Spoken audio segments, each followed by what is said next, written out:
Bonjour à toutes et à tous, c'est Anne-Catherine, heureuse de vous retrouver pour ce nouveau récit du ciel.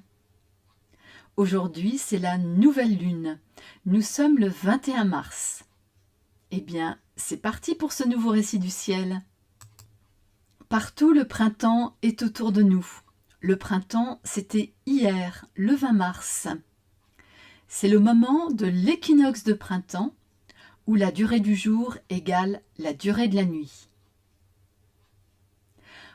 Aujourd'hui, 21 mars, c'est la nouvelle lune qui est dans le Bélier.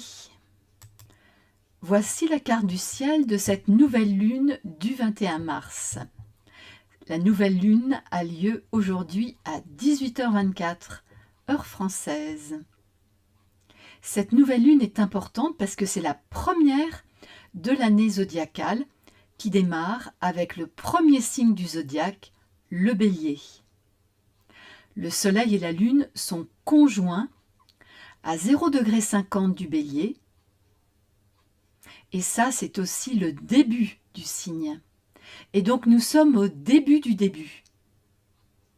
Et ce début-là, eh bien, nous l'avons connu il y a 19 ans, le 20 mars 2004.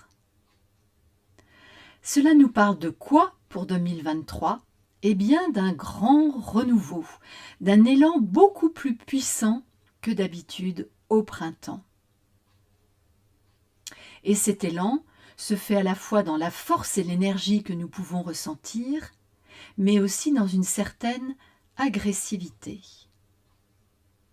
La présence de Jupiter dans le Bélier amplifie aussi cette impression.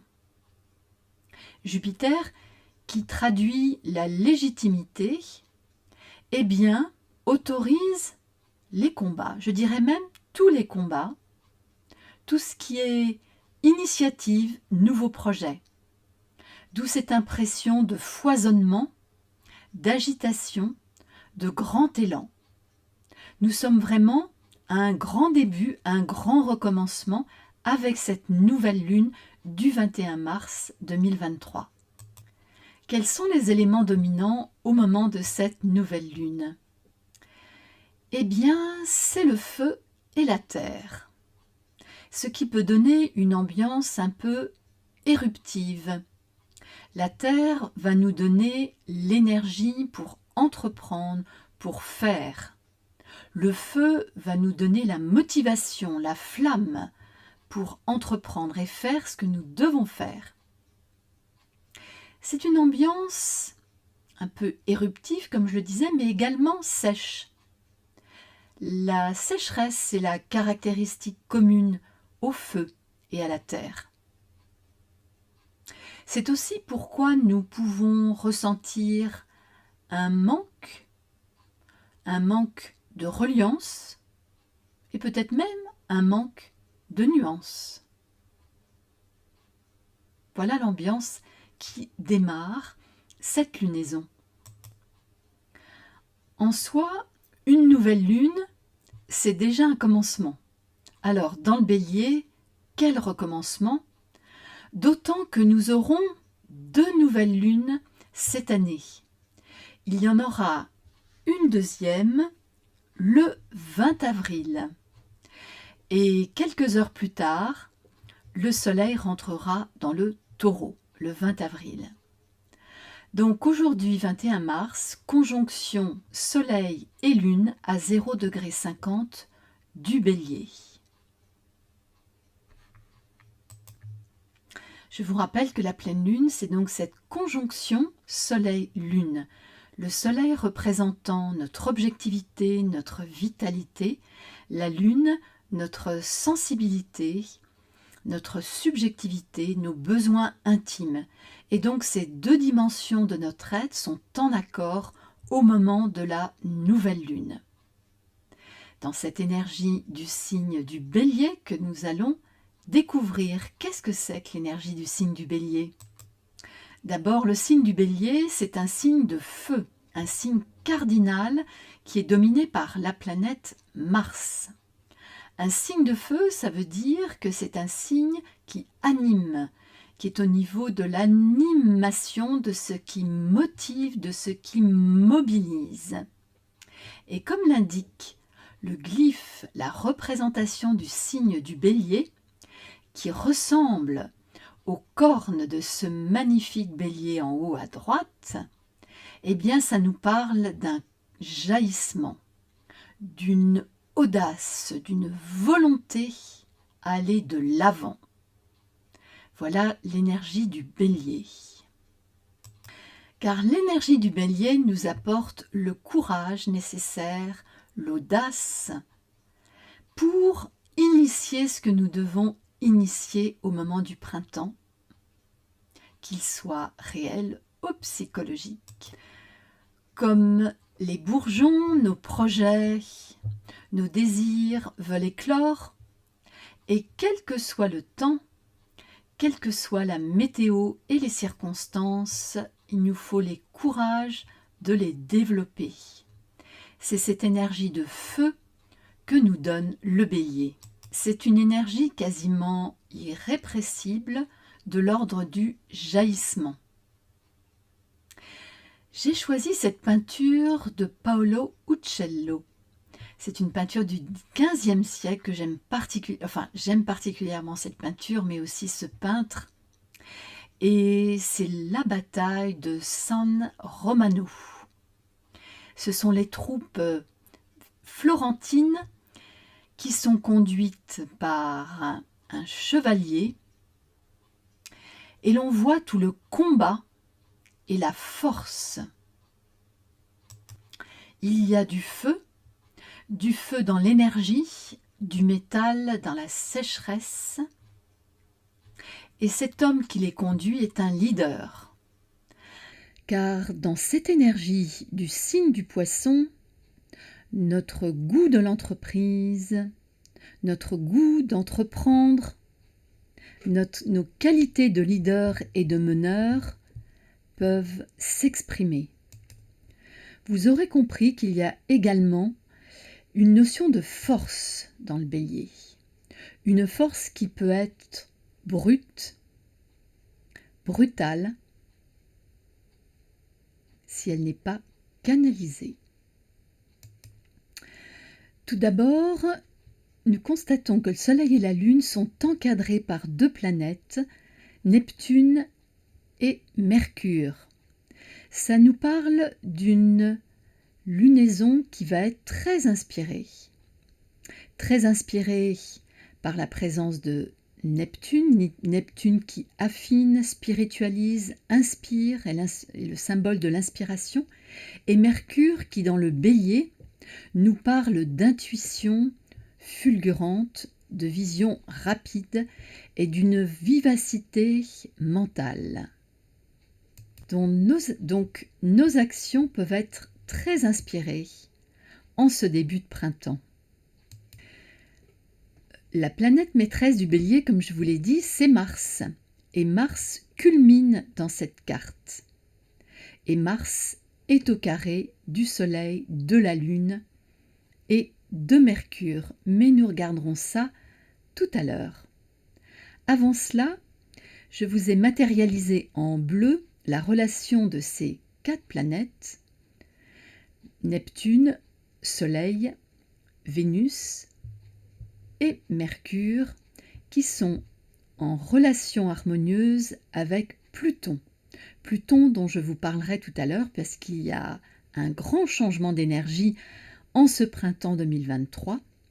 Pluton qui est à la fin du Capricorne le 21 mars rentrera dans le Verseau le 23 mars. Ça, c'est un grand événement parce que Pluton ne s'est pas trouvé dans le Verseau depuis 250 ans.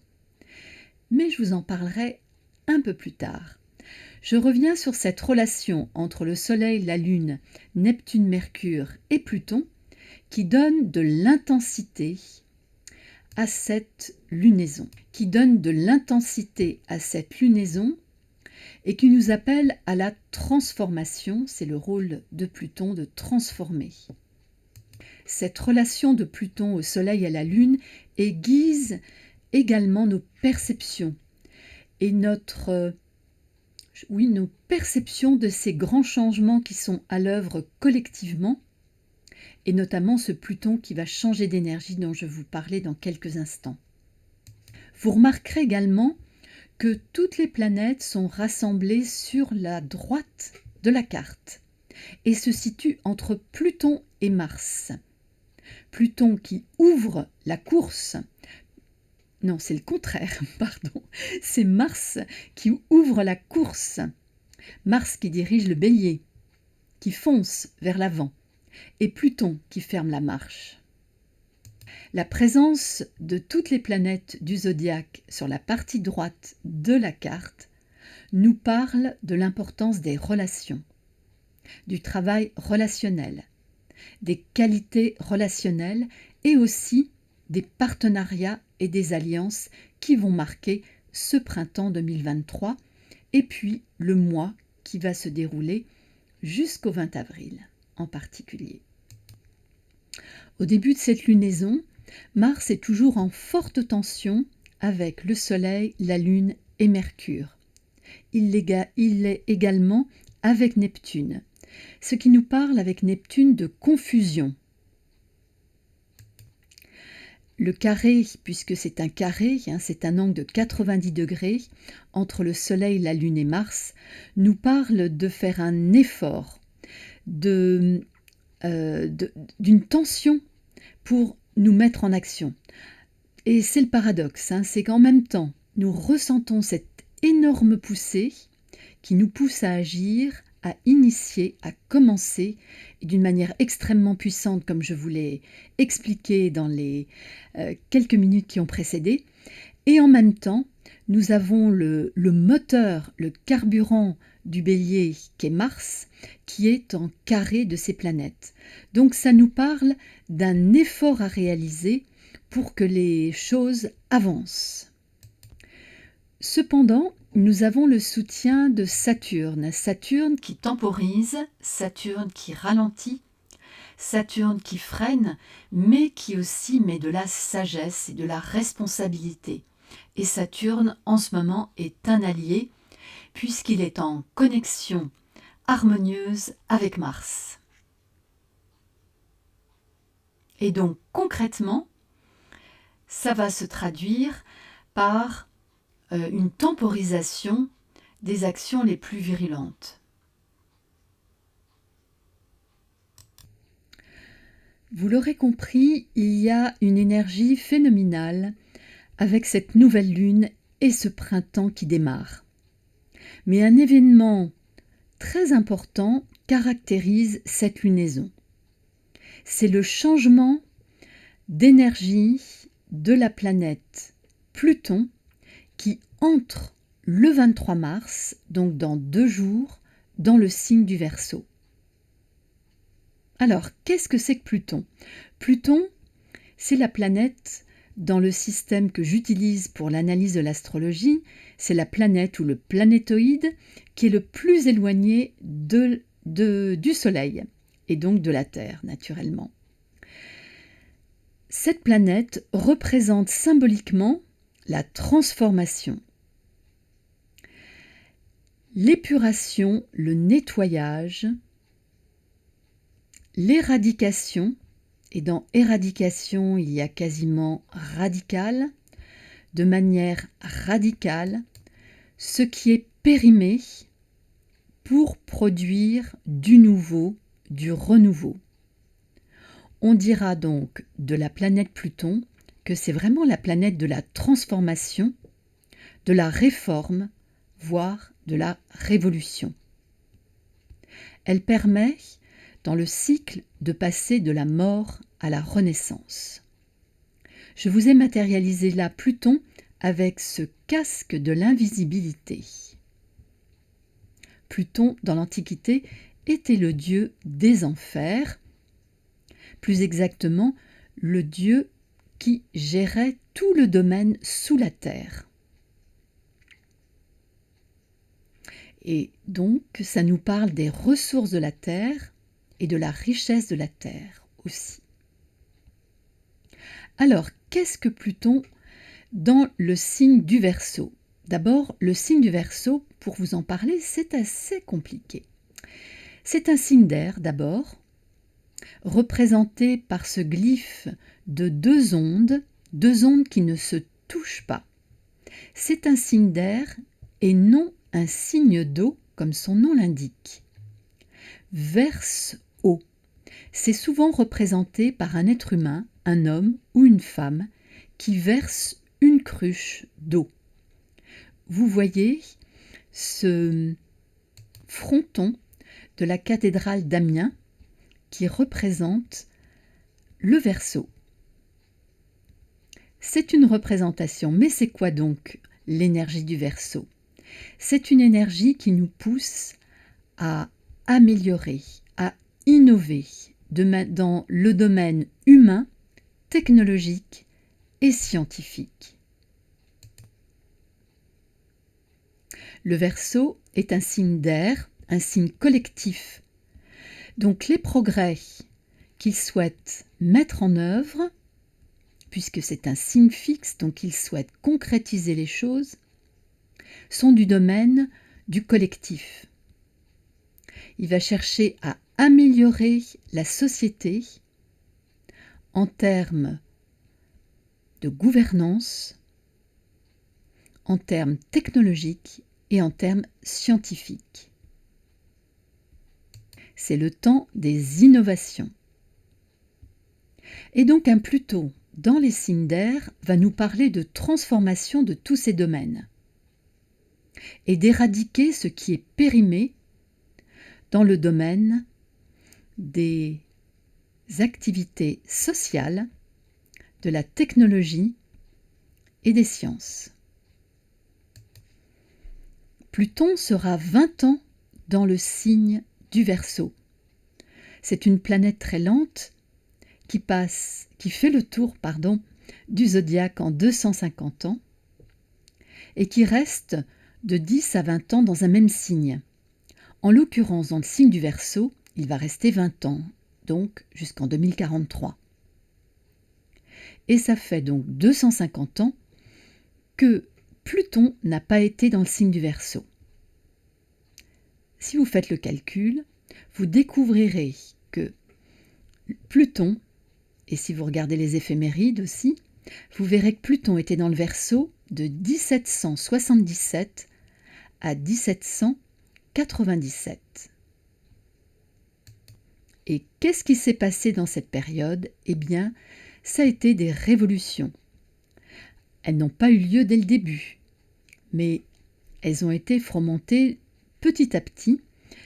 Nous parlerons donc de la Révolution française en 1789, mais aussi la Révolution américaine qui l'a précédée de peu, et de toutes les révolutions que cela a entraîné, notamment avec la Déclaration des droits de l'homme. La Déclaration des droits de l'homme, voilà une notion totalement Verseau, qui nous parle de liberté. Le Verseau a besoin de liberté, il est gouverné par Uranus, la planète de l'émancipation et de l'individuation. De fraternité, le Verseau est un signe collectif qui donne de l'importance aux individus dans leur singularité, tout en intégrant la diversité et l'unité. Et enfin, l'égalité, égalité de droit, qui est chère aussi au Verseau. Que nous prépare ce Pluton en Verseau à partir du 23 mars jusqu'en 2043? Eh bien, c'est un travail très long, dont nous n'allons pas voir les effets immédiatement.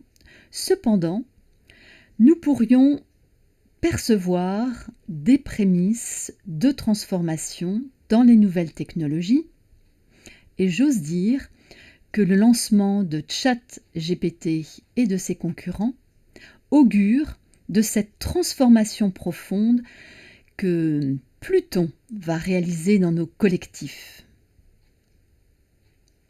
Ça pourra se traduire notamment, puisque nous sommes dans un signe d'air, sur la dématérialisation.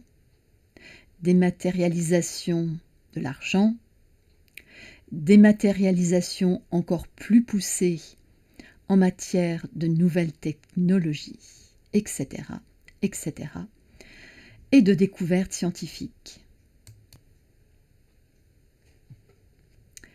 Cependant, Pluton est encore dans le Capricorne au moment de cette nouvelle lune. Il est encore donc pour 2 jours. Il avancera seulement à partir du 23 mars dans le Verseau et il restera au 1er degré du Verseau puisqu'il rétrogradera dans quelques semaines. Donc c'est un avant-goût seulement que nous allons vivre. Et Pluton sera définitivement ce sera en novembre 2024. Donc d'ici novembre 2024, nous allons connaître, je dirais, un avant-goût. Un avant-goût de ces transformations.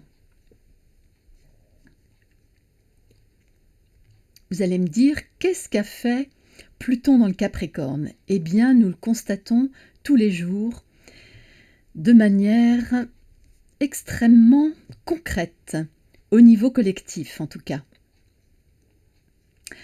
Quand Pluton est rentré dans le Capricorne, eh bien c'était en 2008. Et nous avons connu à ce moment-là une crise financière liée aux subprimes, mais aussi un scandale financier énorme, le scandale Madoff. Eh bien, au moment où Pluton est en train de quitter le Capricorne, nous constatons encore quelques scandales financiers et quelques faillites retentissantes, comme celle de FTX dans les crypto-monnaies, la banque américaine SVB et le Crédit Suisse. En fait, la crise financière touche les entreprises, les organisations qui n'ont pas éradiqué les règles du passé. En quelque sorte, nous assistons à une purge financière. Mais Pluton dans le Capricorne ne concerne pas que la finance. Le Capricorne est un signe collectif comme le Verseau et il gouverne les gouvernements, les institutions, les administrations. Et donc c'est ce domaine-là également qui subit une grande transformation. Et l'on voit bien qu'aujourd'hui, il y a un réel retournement des populations qui interrogent leurs gouvernants sur l'intégration du collectif. Je vous parlerai plus longuement de Pluton dans le Verseau dans une vidéo spéciale que j'espère vous poster la semaine prochaine. Que va-t-il encore se passer en ce mois de mars? Ou du moins jusqu'au prochain récit du ciel qui sera lors de la pleine lune qui aura lieu le 5 avril. Eh bien, Mars aura bougé, Mars va changer de signe. Voilà un élément important qui va aussi déterminer cette énergie de renouveau et de changement de ce printemps 2023. Mars qui est culminant au moment de cette nouvelle lune du 21 mars, eh bien il va changer de signe. Pendant 7 mois, Mars a été dans le signe d'air du Gémeaux. Il nous a appelés à réfléchir sur notre manière de nous mobiliser, de ce qui nous mobilisait profondément, de notre manière de nous exprimer également, du verbe pour exprimer nos désirs et notre volonté. Eh bien, Mars, le 25, va changer d'énergie puisqu'il va rentrer dans le signe du Cancer. Qu'est-ce que c'est que l'énergie du signe du Cancer?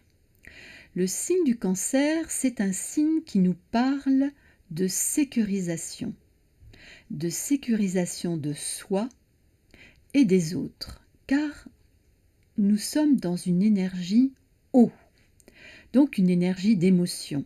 Et les émotions sont importantes et il y a la nécessité d'exprimer ses émotions. Mais ça peut être à la fois sécurisant et insécurisant. D'où le besoin de se tourner vers soi, de prendre soin de soi et de prendre soin des siens, c'est-à-dire des gens qui nous sont proches. Quand Mars va rentrer dans cette énergie aquatique et tourner vers l'intérieur, vous imaginez que c'est une énergie fort différente de celle du Gémeaux qui est un signe d'air mental et ouvert à la curiosité et à l'autre. Le Cancer, lui, est tourné vers lui-même et vers les siens, sa famille, ceux dont il se sent proche. Donc Mars dans le Cancer va être, je dirais, mobilisé par les émotions. Donc nos actions, probablement, à partir du 25 mars, vont être beaucoup plus motivées par nos ressentis et nos émotions, et par le besoin, en même temps, de nous sécuriser et notre environnement proche. Voilà l'énergie dans laquelle Mars va se manifester à partir du 25.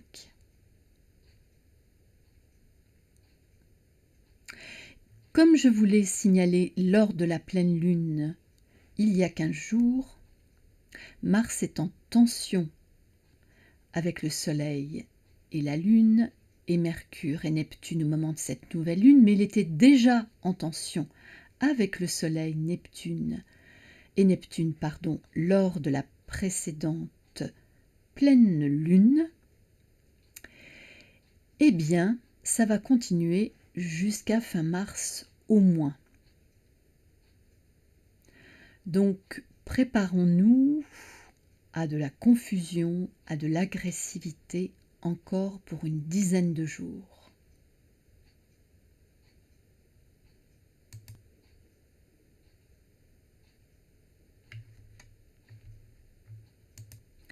À présent, j'aimerais vous parler de Vénus. Vénus, au moment de cette nouvelle lune, est dans le Taureau. Dans le Taureau, Vénus est comme un poisson dans l'eau.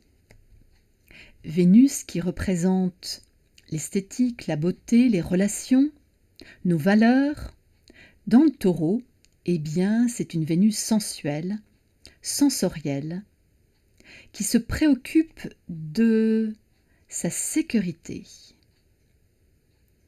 Elle a besoin d'éléments tangibles qui assurent sa subsistance. Étant conjointe au nœud lunaire nord, elle nous parle du besoin collectif d'être dans la paix et la sérénité qui sont des valeurs taureaux. Elle nous appelle aussi à développer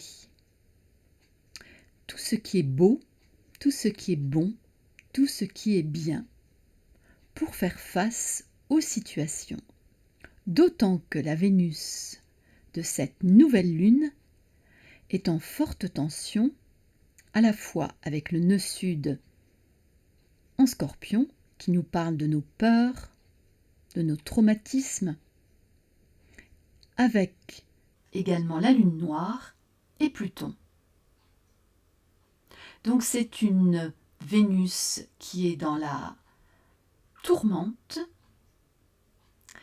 et qui a comme, je dirais, direction, malgré tout, de trouver la paix et la sérénité.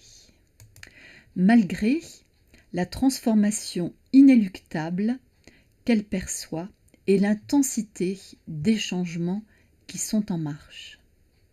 Dans ces circonstances, Vénus est beaucoup plus intériorisée qu'elle ne serait habituellement dans le Taureau. Elle appelle à trouver en soi cette sérénité et cette plénitude pour faire face à ce qui nous bouscule et peut nous traumatiser. En termes de dynamique, Vénus va se rapprocher d'Uranus, Uranus qui est dans le Taureau depuis 2018 et jusqu'en 2025 et qui bouscule nos habitudes, nos acquis dans tous les domaines du Taureau, c'est-à-dire la propriété, la terre, l'écologie, l'alimentation, l'agriculture, les banques. Et j'en oublie, mais c'est déjà beaucoup. Et donc Vénus va se rapprocher d'Uranus et va être conjointe à Uranus le 31 mars. Et pour finir, j'avais envie de partager avec vous cette carte du 31 mars 2023, moment où Vénus sera conjointe à Uranus dans le Taureau. Et donc ça nous parle d'une Vénus un peu révolutionnaire, d'une Vénus qui s'émancipe. Au même moment, nous aurons de configurations joliment dessinées. Une tension entre la Lune et Pluton et un très beau triangle entre Mars et toujours Saturne avec le nœud nord lunaire et qui sont alignés Mars et Saturne avec le nœud lunaire sud. Eh bien, ce jour-là, je me demande, alors, je ne parle pas d'un jour, mais il se trouve que c'est ce jour-là où la configuration est la plus forte, mais nous pourrions ressentir les énergies de ce 31 mars entre le 25 et le 25 mars, bien sûr, et jusqu'au 5 avril, qui sera la date de la pleine lune. Que pourrait-il se passer? Je ne sais pas. En tout cas, c'est une énergie très féminine. C'est une énergie qui parle du féminin en nous, parce que ça vous concerne aussi, messieurs.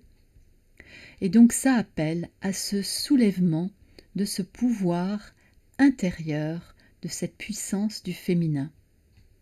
Je ne sais pas comment ça se traduira, mais en tout cas, je trouve intéressant à signaler dans ce printemps qui démarre dans une énergie hyper martienne, martiale ou martienne, comme vous voudrez, en tout cas dominée par Mars, une force, voire une agressivité, des tensions et la difficulté à garder le cap de la sérénité. Et Vénus est là pour nous y aider dans le Taureau. Cependant, le 31 mars, quand elle rencontre Uranus, ce ne sera pas de tout repos, à l'intérieur et peut-être à l'extérieur. Nous verrons bien. Et pour terminer, juste quelques mots pour dire que vraiment cela pousse en ce printemps. Sortir, initier, y aller. Avec calme et volupté, nous dit Vénus. Sans peur et sans reproche, nous dit Mars. Je vous dis à bientôt pour le prochain récit du ciel. Je serai heureuse de vous y retrouver. Ce sera le dimanche 1er avril et nous parlerons de la pleine lune du 5 avril qui sera dans l'axe Bélier-Balance. Nous serons toujours encore dans des problématiques relationnelles. À tout bientôt!